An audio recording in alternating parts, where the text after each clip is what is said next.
विद्यार्थियों, आज का प्रेरक कथन आप सबको समर्पित है। ध्यान से सुनिएगा। ना कोई संघर्ष, ना कोई तकलीफ, ना कोई संघर्ष, ना कोई तकलीफ, तो क्या मजा है जीने में। ना कोई संघर्ष, ना कोई तकलीफ, तो क्या मजा है जीने में। बड़े बड़े तूफान थम जाते हैं, बड़े बड़े तूफान थम जाते हैं जब आग लगी हो सीने में। विद्यार्थियों, इस अध्ययन की आग को जलाए रखना और मेरे साथ आगे बढ़ते रहना। आज के अध्ययन की शुरुआत करते हैं। हम अभी तक भारतीय अतीत के स्वर्णिम पृष्ठों का अध्ययन कर रहे थे। उसी श्रृंखला में आगे बढ़ते हैं और आज के अध्ययन में हम गुप्त काल के कुछ महत्वपूर्ण तथ्यों को छुएंगे। सर्वप्रथम हम नालंदा विश्वविद्यालय की चर्चा करेंगे, उसके बाद गुप्तकालीन आर्थिक व्यवस्था पर चर्चा करेंगे और अंत में विदेशी यात्री फाहियान के ऊपर चर्चा करेंगे। आज के अध्ययन की श्रृंखला की शुरुआत करते हैं। सर्वप्रथम प्रश्न नंबर 1, नालंदा विश्वविद्यालय के बारे में आप क्या जानते हैं? उत्तर, नालंदा भारत का प्रमुख केंद्र रहा है। गुप्त सम्राट कुमारगुप्त प्रथम ने इसका निर्माण कराया था। देश विदेश के छात्र शिक्षा ग्रहण करने के लिए यहाँ आया करते थे, जिनका प्रवेश परीक्षा के माध्यम से होता था। शिक्षकों एवं छात्रों की संख्या लगभग 10,000 से भी अधिक थी। यहाँ एक विशाल पुस्तकालय भी मिला है। गुप्त काल में शीलभद्र यहाँ के प्रमुख आचार्य हुआ करते थे। विद्यार्थियों, अब हम गुप्तकालीन आर्थिक जीवन के ऊपर चर्चा करेंगे। गुप्त काल में आर्थिक जीवन समृद्ध था। विस्तृत राज्य एवं सुयोग्य प्रशासन के कारण आर्थिक जीवन के सभी पक्षों यथा कृषि, पशुपालन, उद्योग एवं शिल्प तथा व्यवसाय, व्यापार, वाणिज्य में अभूतपूर्व उन्नति हुई। सर्वप्रथम हम कृषि के ऊपर चर्चा करते हैं। हमारा प्रश्न नंबर 2, गुप्तकालीन कृषि के बारे में जानकारी किन स्रोतों से होती है? उत्तर, गुप्तकालीन कृषि की जानकारी स्मृतियों, वृहत संहिता, अमरकोश आदि से होती है। प्रश्न नंबर 3, गुप्त काल में कृषि में हल किस प्रकार के थे? उत्तर, गुप्त काल में हल में लोहे के फाल का प्रयोग किया जाता था। प्रश्न नंबर 4, वृहत संहिता में गुप्तकालीन कृषि का परिचय किस प्रकार दिया गया है, स्पष्ट कीजिए। उत्तर, वृहत संहिता में बीजों की गुणवत्ता बढ़ाने एवं धरती की उर्वरा शक्ति में वृद्धि करने के तरीकों का उल्लेख किया गया है।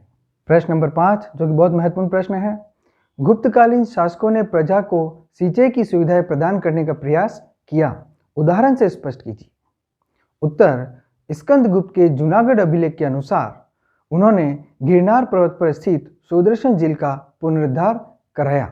यह कार्य उसके सौराष्ट्र प्रांत के गवर्नर पर्णदत्त के पुत्र चक्रपालित ने करवाया था। अगला प्रश्न, गुप्त काल में सिंचाई हेतु किन साधनों का प्रयोग होता था? उत्तर, गुप्त काल में सिंचाई हेतु रहट या घटी यंत्र का प्रयोग होता था। प्रश्न नंबर 7, अमरकोश में बताई गई कृषि उपजों के नाम बताइए।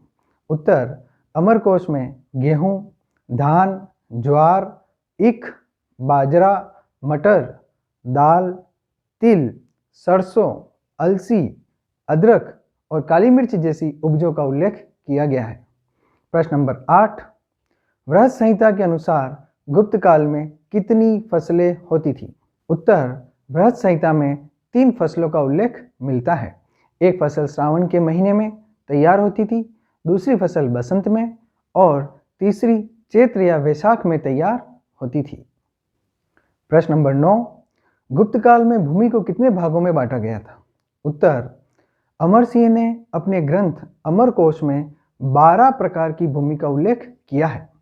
इस समय प्रचलन में करीब 5 प्रकार की भूमि का उल्लेख भी मिलता है, जिनके नाम इस प्रकार हैं। 1 क्षेत्र भूमि, 2 वास्तु भूमि, 3 चरागाह भूमि, 4 सील भूमि व 5 अपृहत भूमि। विद्यार्थियों, अब हम गुप्तकालीन आर्थिक जीवन में पशुपालन पर चर्चा करते हैं। प्रश्न नंबर 10, कामंदक के नीतिसार के अनुसार गुप्त काल में गोपालन किसका व्यवसाय था? उत्तर, गोपालन वैश्य समुदाय का व्यवसाय था। प्रश्न नंबर 11, अमरकोश में बताए गए पालतू पशुओं के नाम बताइए।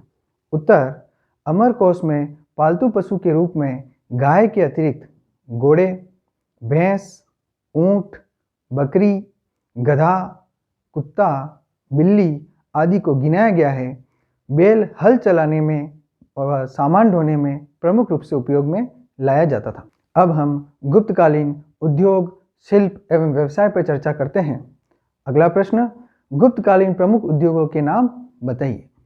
उत्तर, गुप्तकालीन प्रमुख उद्योगों में धातु शिल्प, वस्त्र निर्माण, आभूषण कला, काष्ठ शिल्प, पाषाण शिल्प, हाथी दांत का काम प्रमुखतया पाया जाता था। इसके अतिरिक्त बर्तन व जहाज उद्योग भी प्रमुखतया पाया जाता था। प्रश्न नंबर 13, गुप्त काल में धातु शिल्प के क्षेत्र में उन्नति हुई, उदाहरण से स्पष्ट कीजिए। उत्तर, धातु विज्ञान का भव्य उदाहरण मेहरौली दिल्ली का लौह स्तंभ है, जो इतनी शताब्दियों के बाद भी बिना जंग लगे हुए खड़ा है। गुप्तकालीन ताम्र शिल्प का एक श्रेष्ठ उदाहरण तांबे की विशालकाय बुद्ध की मूर्ति है, जो सुल्तानगंज जिला भागलपुर बिहार से मिली है और वर्तमान में इंग्लैंड के बर्मिंघम के संग्रहालय में स्थित है। इस काल में ताम्र पत्रों पर लगी हुई मोहरें भी धातु शिल्प का श्रेष्ठ उदाहरण रही है। प्रश्न नंबर 14, सर्वप्रथम किस गुप्तकालीन शासक ने सिक्के प्रचलन में किए? उत्तर, चंद्रगुप्त प्रथम। प्रश्न नंबर 15, किस गुप्त शासक ने सर्वाधिक सिक्कों का प्रचलन किया? उत्तर, कुमारगुप्त प्रथम। प्रश्न नंबर 16, गुप्तकालीन स्वर्ण मुद्राओं को अभिलेखों में किस नाम से पुकारा गया है? उत्तर, गुप्तकालीन स्वर्ण मुद्राओं को अभिलेखों में दीनार के नाम से पुकारा गया है। अगला प्रश्न, गुप्तकालीन किस ग्रंथ में रेशम का कपड़ा बुनने की प्रक्रिया का उल्लेख है? उत्तर, अमरकोश। प्रश्न नंबर 18, गुप्तकालीन हाथी दांत की बनी मुहरें कहाँ से प्राप्त हुई है? उत्तर, इलाहाबाद के निकट भीत नामक स्थल से हाथी दांत की बनी हुई 2 मुहरें प्राप्त हुई है। प्रश्न नंबर 19, गुप्तकालीन तत्कालीन श्रेणी संगठन का अभिप्राय समझाइए। उत्तर, शिल्पी, उद्यमी तथा व्यापारी संगठित थे और उन्होंने अपने संघ बना रखे थे। इन संघों को ही श्रेणी, निगम अथवा गण कहा जाता था। अपने व्यवसायों के संचालन के लिए उनके अपने अपने नियम व कोष हुआ करते थे। वे आधुनिक बैंकों की तरह कार्य करते थे। श्रेणियां सामाजिक उपयोग की दृष्टि से भी कार्य करती थी। अगला प्रश्न, उदाहरण से बताइए कि गुप्तकालीन श्रेणियां सामाजिक दृष्टि से उपयोगी कार्य किया करती थी। उत्तर, मंदसौर के एक कुमार गुप्तकालीन लेख से ज्ञात होता है कि दसपुर मंदसौर में तंतुवाहों से तात्पर्य जुलाहों से है, तंतुवाहों की एक श्रेणी थी जिसने सूर्य मंदिर का निर्माण करवाया था। अगला प्रश्न, श्रेणी के प्रधान को किस नाम से संबोधित किया जाता था? उत्तर, ज्येष्ठक। प्रश्न नंबर 22, व्यापारिक कारवां का नेतृत्व करने वाला व्यक्ति किस नाम से पुकारा जाता था? उत्तर, सार्थवाह।